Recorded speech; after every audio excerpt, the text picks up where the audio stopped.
Welcome back to another exciting episode of On Deck with Anchor. Today we are going to be talking about operating licenses in the financial services industry. I have Shegun here with me. Hi Shegun. Hi Esther, you're looking great. Thank you. Okay, so I want you to talk to us about some of the license categories available for fintech in Nigeria and what they offer. Absolutely. First things first, the licenses are for the financial services industry, not just for fintechs. Okay. But these are the licenses that if you want to start a fintech company, you might use. And depending on what you want to offer, you would be able to use some of these licenses. The first one that is worth talking about is the one we've seen a lot of digital banks get, which is the microfinance bank license. The microfinance bank license is a banking license that is issued by the Other Financial Institutions Department of the Central Bank of Nigeria.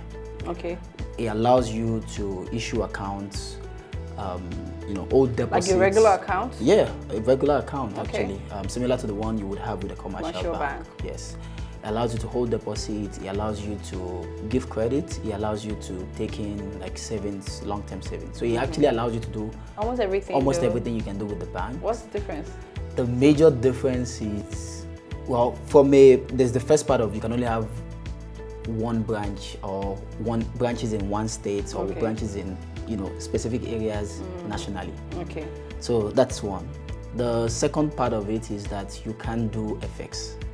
So anything that has to do with forex. I don't know, foreign exchange. Foreign exchange, yes. For anything that has to do with foreign exchange, you can do it with microfinance.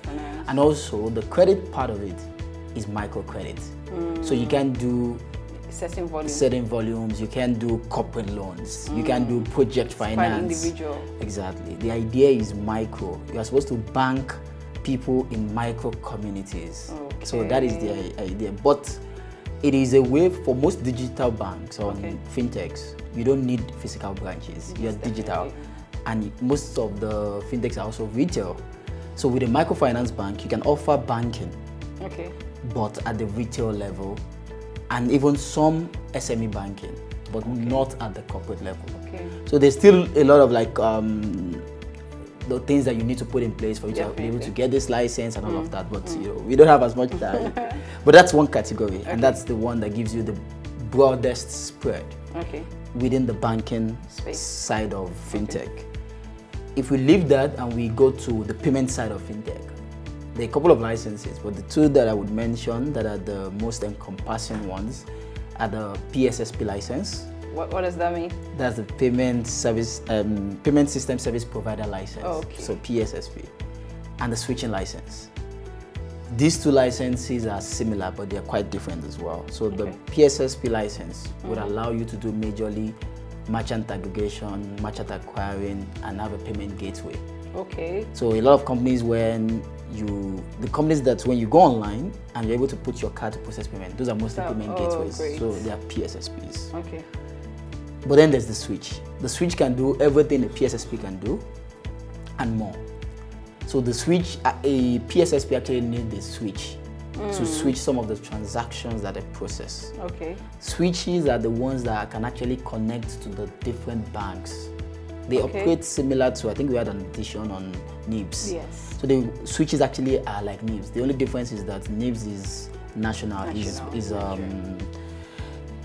not totally private. It's more like everybody coming together to put that infrastructure for shared use. While private switches that are connected to all the banks as well, they actually, they can do card issuing. They can actually do the actual card processing. That's switches, right? The switches. So if I have a switching license, I don't need a PSSP license. Well, it depends on how you want to structure it. But ideally, it's safe to say you can just have a switching license. You don't need the PSSP because you have PSSP that would work with you. And you can also do the things that some of the PSSP can do. Would allow you to do. So that license also exists. But of course, these licenses are not easy to come by. Definitely. The requirement is for switching license is about 2 billion in paid shared capital. So it is a lot of money. The cheapest one for microfinance bank is the tier 2 unit microfinance bank license.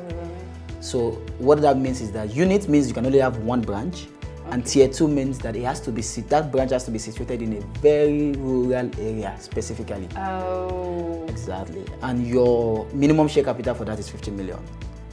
And the highest level of the microfinance bank is 2 billion for national microfinance license. So they're not easy to come by. Yes. So moving away from banking and payments, there are fintechs that are offering things like securities trading and the likes. There's a new license category that the SEC, that's the Securities and Exchange Commission, has created for companies like that. It's called the digital broker license. And what this allows them to do is to basically facilitate the trading of equities as shares. They can do investment advisory, They can basically offer customers a platform to do that without necessarily having to like become a full asset manager and all of that. So, and that's a great innovation from the Securities and Exchange Commission. So these are just some of the ones that, a lot of, there's a couple of them, but these are some of the few ones that are applicable and a lot of fintechs today actually use or have. There you have it. These are some of the licensing categories available to fintechs in Nigeria. No, not just fintechs in Nigeria, it's in the financial services industry, and whatever aspect you want to play in, one of these licenses will definitely fit in, and you can do more research on it. Thank you, Segun, for that insight. And that's it on today's episode of On Deck with Anchor. See you next time.